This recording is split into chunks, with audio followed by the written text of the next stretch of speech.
নমস্কার। The power of astrology Sumanta ji Chowdhury আমার এই ইউটিউব চ্যানেলে আপনাদের সবাইকে স্বাগত। আমি এখন আলোচনা করব কন্যা রাশির জাতক জাতিকাদের নিয়ে। এই কন্যা রাশির জাতক জাতিকাদের নিয়ে যে আলোচনাটি আমি করব এটা ভেরি ভেরি ইম্পর্টেন্ট। আমরা সবাই জানি যে 18 অক্টোবর রাত 9:39 বৃহস্পতি ট্রানজিট করেছে কর্কটের ঘরে, এইটুকুটাই জানি। এর পরের ঘটনা যেটা হচ্ছে সেটা হচ্ছে 11 নভেম্বর রাত 10:11 এই বৃহস্পতি আবার বক্রী হয়ে যাচ্ছে। স্যার বক্রী কি? আমি বক্রী সম্পর্কে আগে বহুবার বলেছি। আপাত দৃষ্টিতে বক্রী বলতে আমাদের মনে হয় বা আমরা যেটা বুঝি সেটা হচ্ছে পিছন দিকে কোন গ্রহ যখন চলতে শুরু করে, এই যে গ্রহের ট্রানজিট হচ্ছে, সামনের দিকে এগোচ্ছে সামনের দিকে এগোচ্ছে, হঠাৎ করে গ্রহটি থেমে গেল এবং পেছন দিকে চলতে শুরু করলো, তখনই তাকে বক্রী মানা হয়।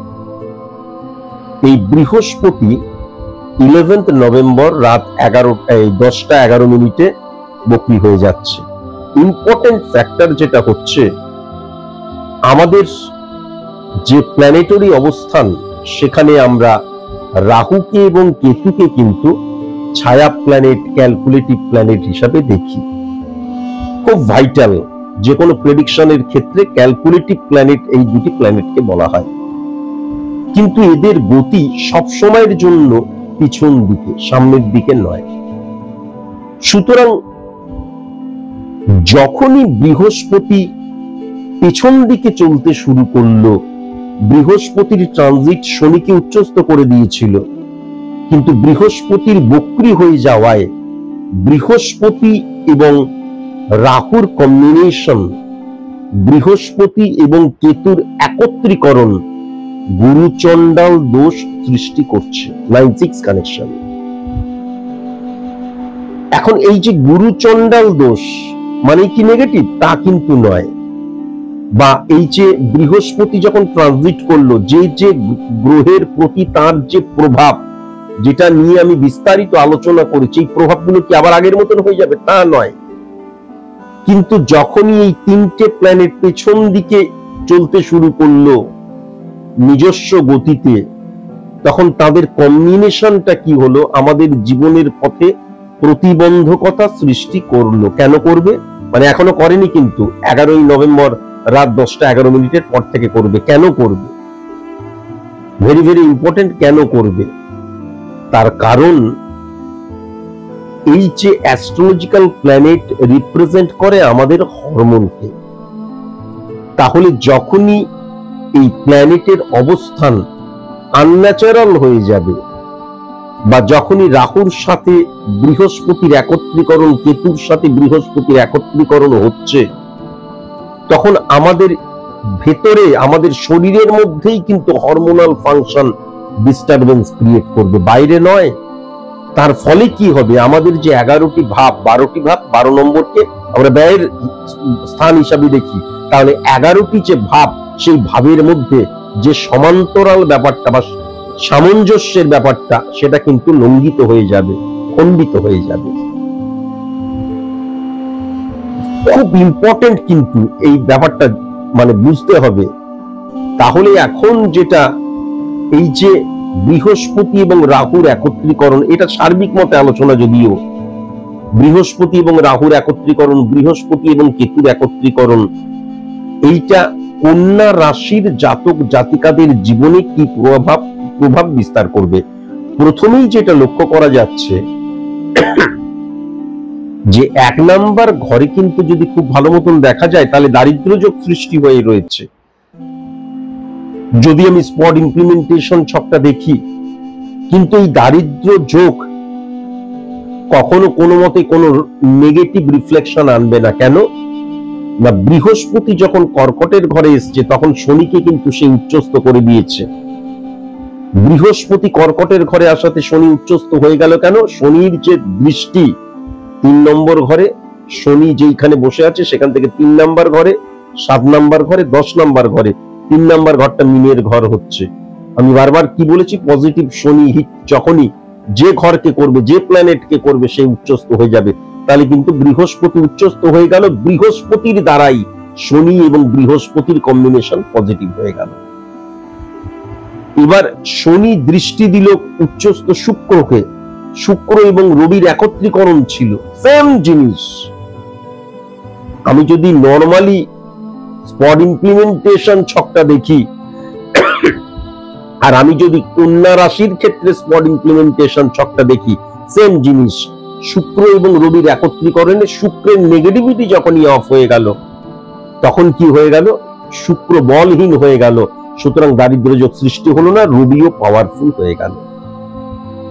এখন ইম্পর্টেন্ট ফ্যাক্টর যেটা এখানে কিন্তু একটু পার্থক্য চলে আসছে, কি কন্যা রাশির নিরিখে কন্যার ঘরে কিন্তু 1 নম্বর ঘরে কিন্তু এই দারিদ্র যোগ সৃষ্টি হচ্ছে। আর বৃহস্পতি ট্রানজিট করার সময় যে স্পট ইমপ্লিমেন্টেশন ছকটা ছিল, সেটা কিন্তু ছিল বৃষ রাশিতে। খুব ইম্পর্টেন্ট।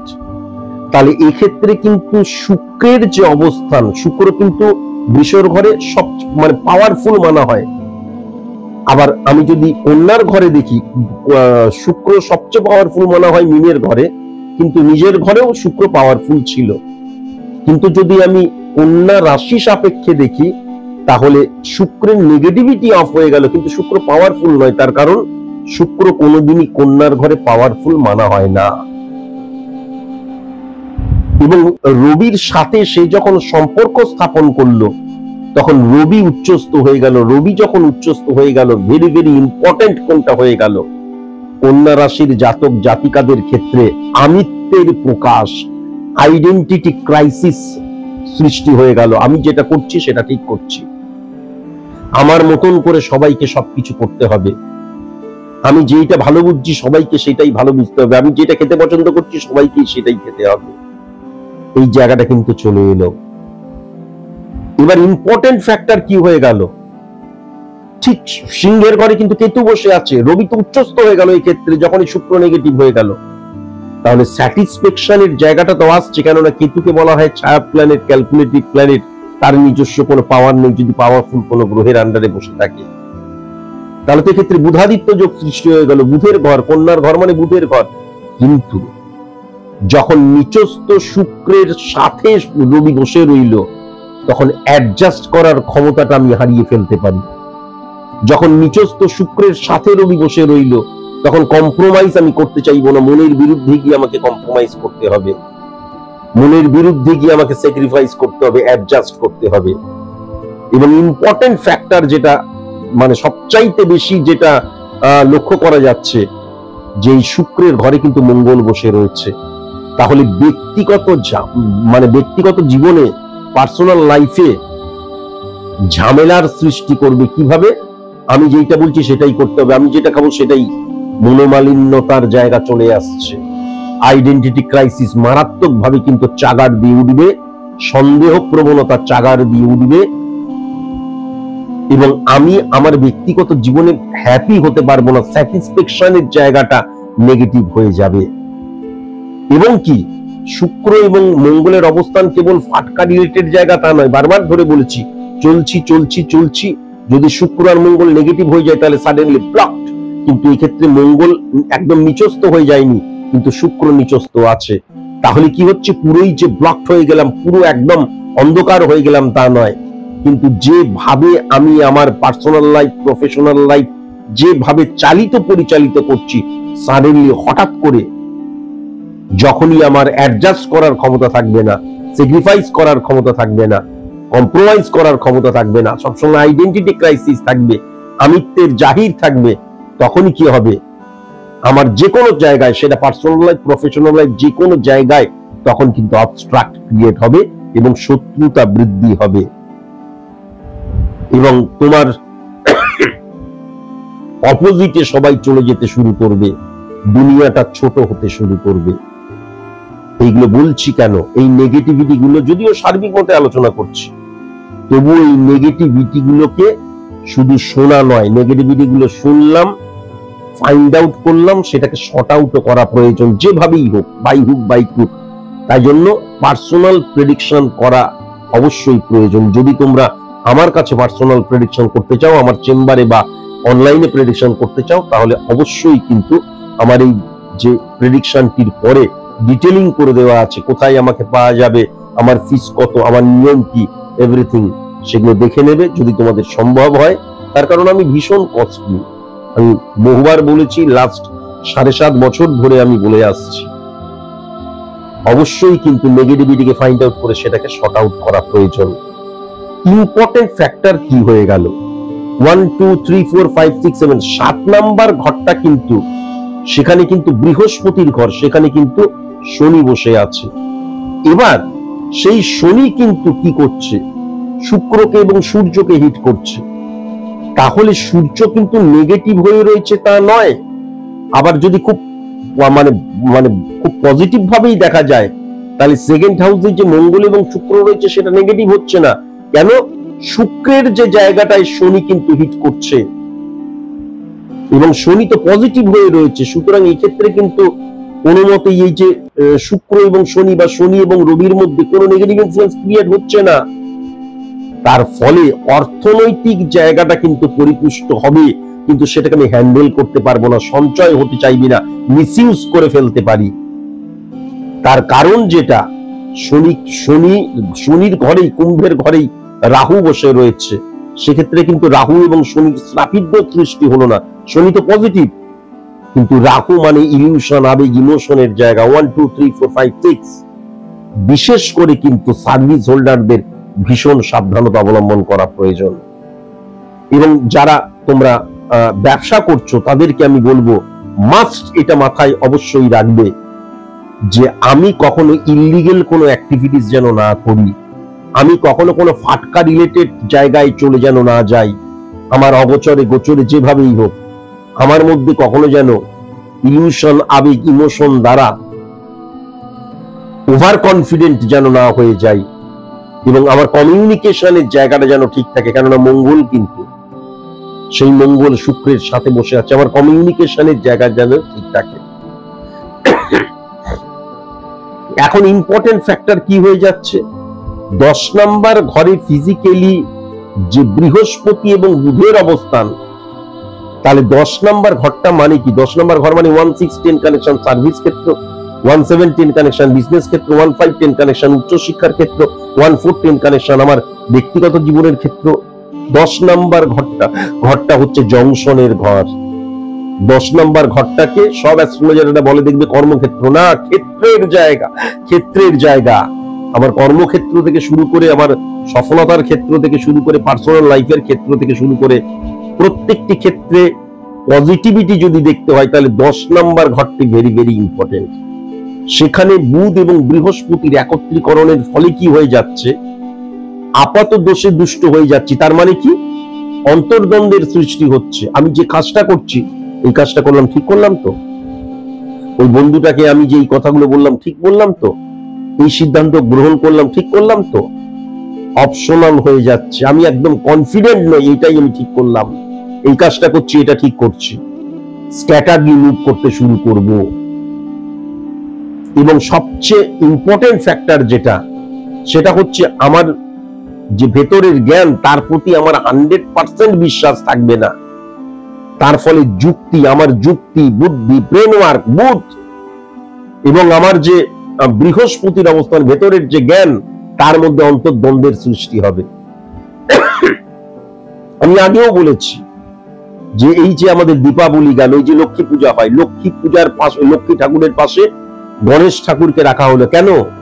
তার কারণ এই যখনই লক্ষ্মী এবং গণেশ একত্রে থাকে, তখন সেই লক্ষ্মীর কাছে কখনো গিয়ে আমি টাকা দাও বলবো না। সেই লক্ষ্মী হচ্ছে জ্ঞান, প্রজ্ঞা, শিক্ষার কারকতা, শেখার কারকতা। এবং আমি যেন সেই লক্ষ্মীর কাছে গিয়ে টাকা দাও, ধন সম্পত্তি দাও না বলি, তাই জন্যই আমার মধ্যে যাতে কন্ট্রোলিং পাওয়ার থাকে, তাই জন্যই সংযমের যে দেবতা গণেশ ঠাকুর রিপ্রেজেন্ট করে, গণেশ ঠাকুর বুধকে, তাকে পাশে বসিয়ে রাখা হচ্ছে যাতে আমার মধ্যে সংযম থাকে। আমি শিক্ষা, আমার প্রজ্ঞা, জ্ঞান চাইতে এসে কখনো যেন তার সাথে করি দাও সেটা যাতে না বলি। খুব ইম্পর্টেন্ট ফ্যাক্টর কিন্তু। তাই জন্য বৃহস্পতি এবং বুধের একত্রীকরণের মধ্যে কখনো জৈবিক চাহিদা আসতে পারে না, জ্ঞান প্রজ্ঞার জায়গাটা আসে। Success is the maximum utilisation of ability that you have. সেই এবিলিটিটা মানে সেই এবিলিটিটাকে পাওয়ার মতন আমাকে উপযুক্ত করো, সেই এবিলিটিটা যেন আমার থাকে যাতে আমি সফলতাটাকে অ্যাচিভ করতে পারি। কিন্তু সেই জায়গায় স্ক্যাটারলি মুভ হয়ে যায়।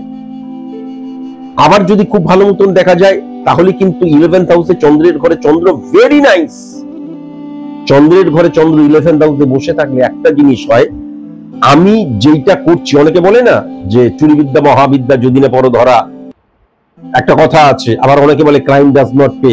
মনে রেখো, যখনই আমার 11 নম্বর ঘরটা পরিপুষ্ট হয়ে গেল এবং উচ্চস্থ কোনো রাশি রইল, উচ্চস্থ কোনো প্ল্যানেট রইল, গ্রহ রইল, তখন আমি আলটিমেট যে কাজটা করব, কেউ হয়তো দেখলো না, ভালো কোনো কাজ করলাম দেখলো না, খারাপ কোনো কাজ করলাম দেখলো না, কিন্তু আলটিমেট রেজাল্টটা কিন্তু যখন তুমি পাবে, কর্মফলটা যখন তুমি পাবে, তখন কর্ম অনুযায়ী কিন্তু তুমি কর্মফল পাবে। কেউ দেখুক না দেখুক সেটা ম্যাটার করে না। কতটা ইন্টারেস্টিং। আমি যদি 1 2 3 4 5 6 7 8 9 10 11 আমি যদি খুব ভালো মতন লক্ষ্য করি, কন্যা রাশির জাতক জাতিকাদের ক্ষেত্রে কিন্তু বন্ধুত্বের জায়গাটা অত্যন্ত স্ট্রং, কিন্তু ফ্যামিলি ফ্রেন্ড বা দেখা যাচ্ছে আত্মীয় স্বজন, এই জায়গা থেকে বন্ধুত্বের জায়গাটা একদম পজিটিভ নয়, বা এই জায়গা থেকে গুপ্ত শত্রুতার জায়গাটাও কিন্তু লক্ষ্য করা যাচ্ছে। ভেরি ভেরি কসাস এবং কনসাস হতে হবেই হবে। তেমন সেম সেক্স থেকে ভীষণ সাবধানতা অবলম্বন করা প্রয়োজন।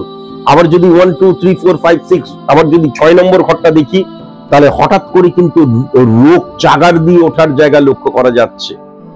খুব সাবধান হতে হবে। রক্তজনিত প্রবলেমের জায়গাটা লক্ষ্য করা যাচ্ছে, কিডনি জাতীয় প্রবলেমের জায়গাটা লক্ষ্য করা যাচ্ছে, হঠাৎ করে পেটে যন্ত্রণা রিলেটেড জায়গাটা লক্ষ্য করা যাচ্ছে, সিস্ট ওভারি রিলেটেড প্রবলেমের জায়গাটা লক্ষ্য করা যাচ্ছে, পুরুষের ক্ষেত্রে যৌনাঙ্গ রিলেটেড প্রবলেমের জায়গাটা লক্ষ্য করা যাচ্ছে, সেক্সুয়াল রিলেটেড প্রবলেমের জায়গাটা লক্ষ্য করা যাচ্ছে, ব্যাক পেন রিলেটেড জায়গাটাও কিন্তু মারাত্মকভাবে লক্ষ্য করা যাচ্ছে। ভেরি ভেরি কসাস এবং কনসাস কিন্তু অবশ্যই হওয়া প্রয়োজন। ডিটেলিং করলাম, বোঝাবার চেষ্টা করলাম। আজকের মতন এটুকুই। নমস্কার।